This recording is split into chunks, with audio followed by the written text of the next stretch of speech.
The year is 1914. Europe hums with industry and peace, yet tensions simmer beneath the surface. In Sarajevo, a single event will shatter peace. Archduke Franz Ferdinand visits Sarajevo. Among the crowd, Gavrilo Princip waits. He is a member of the Black Hand. A wrong turn offers Princip his chance. He steps forward, raises his pistol and fires. The shots echo through Sarajevo, altering history. The assassination of Archduke Franz Ferdinand did not occur in a vacuum. Europe in 1914 was a tinderbox of alliances, each nation bound to others by treaties of mutual defense. These alliances, meant to deter aggression, instead created a dangerous domino effect. With Austria-Hungary determined to punish Serbia, the great powers of Europe found themselves locked in a fatal embrace. Austria-Hungary, emboldened by German support, issued Serbia a harsh ultimatum. Serbia, backed by Russia, refused to accept all of the demands. Within weeks, declarations of war followed declarations of war. Germany, fearing a two-front war, enacted the Schlieffen Plan, a military strategy that involved a swift knockout blow against France before turning its full might against Russia. The German army marched through neutral Belgium, violating its neutrality and shocking the world with its brutality. This act galvanized British public opinion and prompted Britain to declare war on Germany. Within a month, the great powers of Europe were at war, their citizens swept up in a tide of patriotic fervor. What began as a regional conflict in the Balkans had exploded into a global conflagration.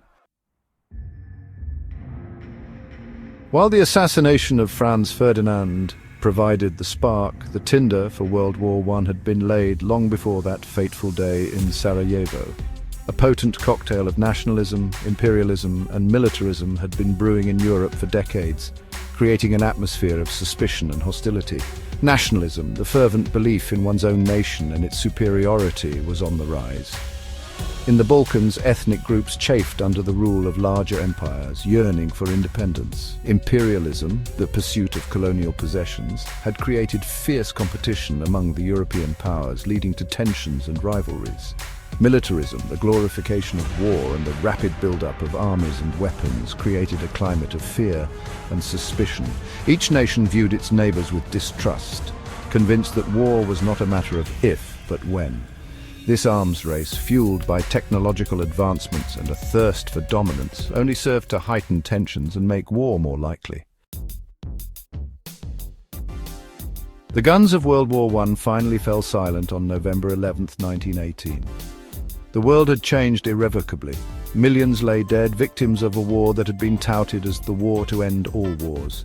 The old empires of Europe lay in ruins, replaced by new nations and a fragile peace. The Treaty of Versailles, intended to prevent future conflicts, instead sowed the seeds of resentment and instability that would contribute to the outbreak of World War II, just 2 decades later.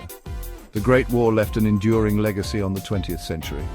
It shattered the illusion of progress and enlightenment that had characterized the 19th century, leaving in its wake a profound sense of disillusionment and despair. It also ushered in a new era of global conflict, one marked by unprecedented brutality and the horrors of industrialized warfare.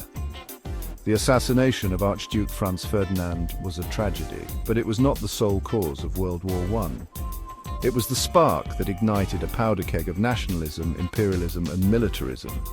The Great War serves as a stark reminder of the fragility of peace and the devastating consequences of unchecked ambition and aggression.